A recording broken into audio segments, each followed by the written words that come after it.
Hey guys, this is my re-upload of the Disaster Dragon profile which I ran for the UK Nationals. Yeah, basically. I didn't do very well, I scrubbed well. I dropped after I went 3-3 and then I discovered that had I played on 6-3 would have got me a mat, so that sucks. But, you know, it happens. Entered some winner mats. Won this really awesome mat, the 2010 Judge mat with the Sun and Moon Dragons on it. I love this one. I've been after one of these for ages. Besides the point, I'll just go through the deck. This is slightly updated as well, a little bit, for after nats from my experience at nats against various decks. So that's it. There's no change there. Triple red eyes, double wyvern. I've never done anything different. At least not for a while. Drago, triple Drago. Drago's still ridiculous. Nothing to be said about it. Especially since the meta is Chaos Dragons. Triple Mask Dragon. It's a crazy. It's basically Toolbox is basically the other half of the monster lineup, which includes double Delta Flyer, really versatile tuner. Exploded Dragon for blowing things up, as if the extra deck doesn't do enough of that already. The one Totem Dragon because it's a crazy recovery option. Top deck Red Eyes turns into Red Eyes and any other monster you might have made through the duel. The one Apocryph, because of everyone main decking Veilers, it's not quite as good, but it still exists, and it means you can do the Lad Loop if I main decked it, which I don't, aside it. But also means you get, with Apocryph and Delta, with the Red Eyes on the field, you can chuck out a level 7 or 8 Synchro every turn, which is pretty good.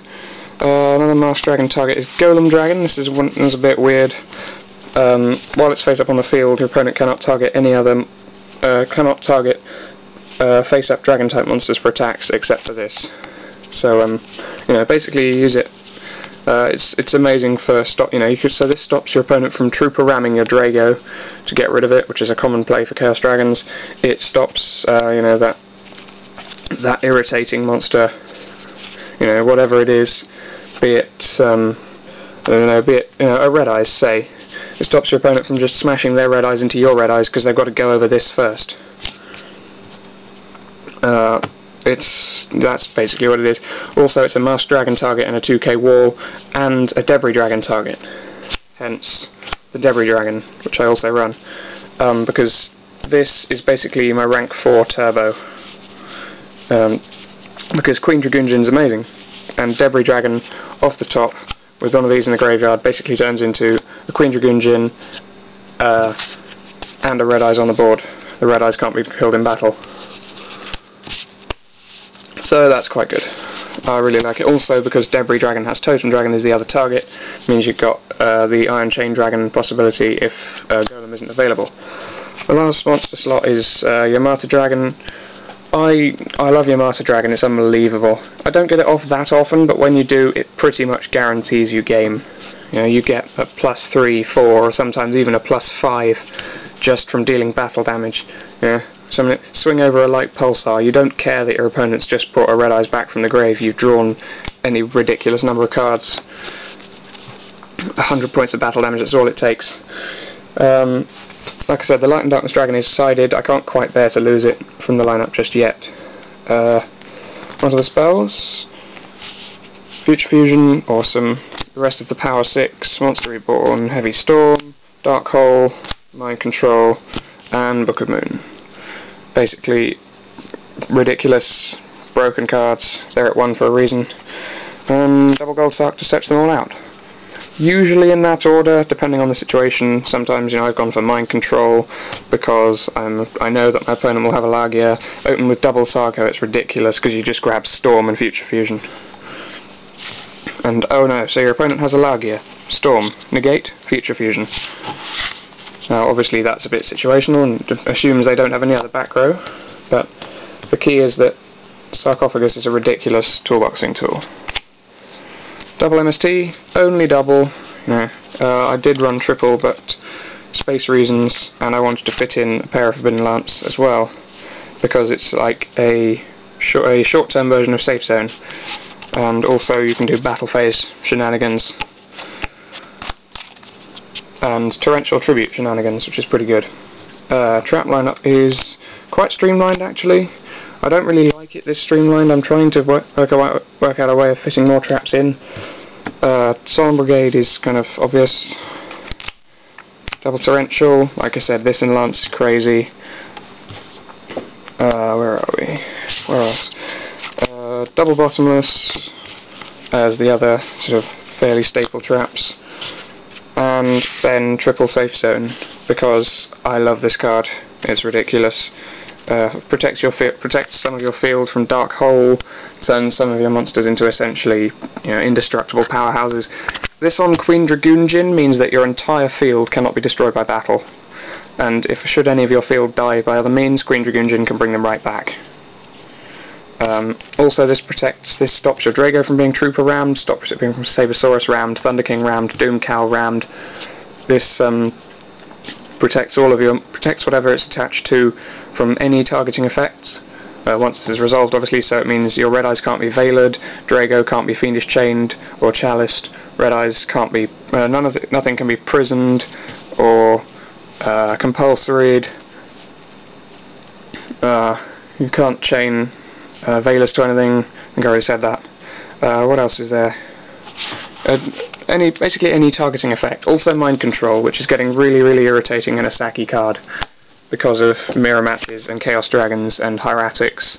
They mind control your Red Eyes. That sucks. 41 card main deck. I like 41 cards. I really do.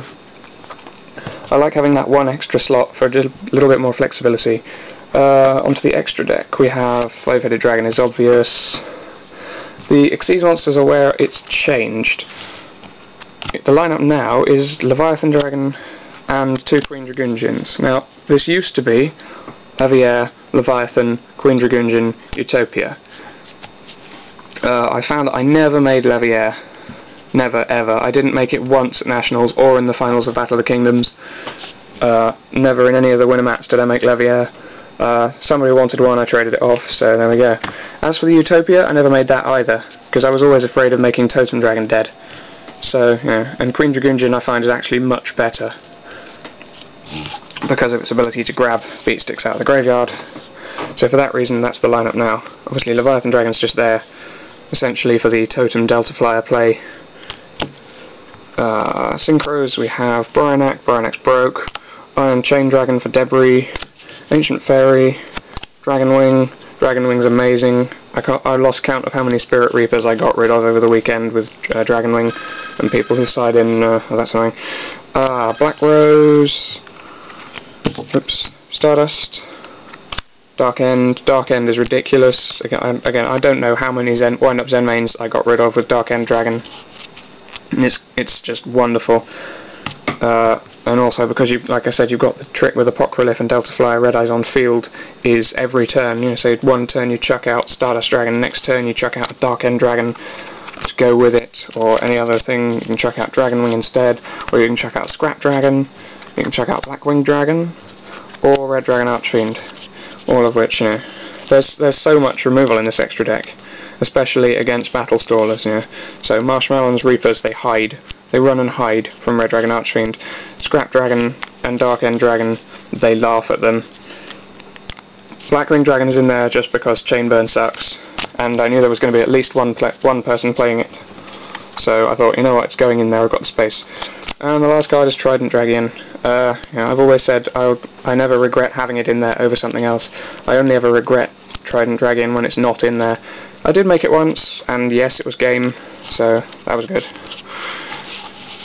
I think Trident Dragon is still really underestimated in Disaster Dragon, but only in builds running at least 2 Delta Flyers and possibly a Dread Dragon as well, because otherwise it can get a bit dead.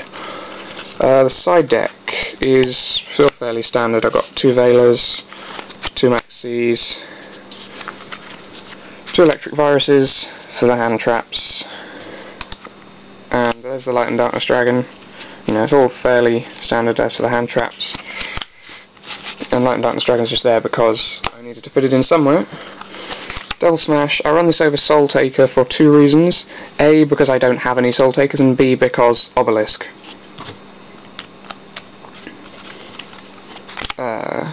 2 Rivalry of Warlords, so amazing. even most of the top tier is what? Dino Rabbit, wrecked by Rivalry. Wind-ups, wrecked by Rivalry. Chaos Dragons, to an extent, wrecked by Rivalry. What's their first turn play? Tour Guide into Zen mains. Rivalry. Summon all your monsters in defense, lock them out of the game. Double Shadow Imprisoning Mirror, Ruins Inzectors, Ruins Dark Worlds, and for ruining Inzectors even more, double Skill Drain, because Skill Drain wrecks everything else, also wrecks wind-ups, turns the Evilzars into beat sticks. What else to do? Also turns Red Eyes into an enormous beat stick, and because of Red Eyes Wyvern as well, it becomes really easy to keep the field advantage going. Wow, this has got a bit longer than I intended. That's the deck at the moment. I'm also looking to make another build of the deck with all of the battle plussing, basically using Guiber. I might use Hieratic Dragon of Gebeb as well, don't have any at the moment. Just ways of making crazy numbers of rank 4s and just gaining all the pluses through battle, so main decking a third Lance and a couple of Chalices possibly to hide from Snowman Eaters and Raikos. I've also posted that build on TCG Player actually, but yeah, so I might update with that build when I make it. That's the deck as it is at the moment, the Disaster Dragon of the time. Thanks for watching, guys.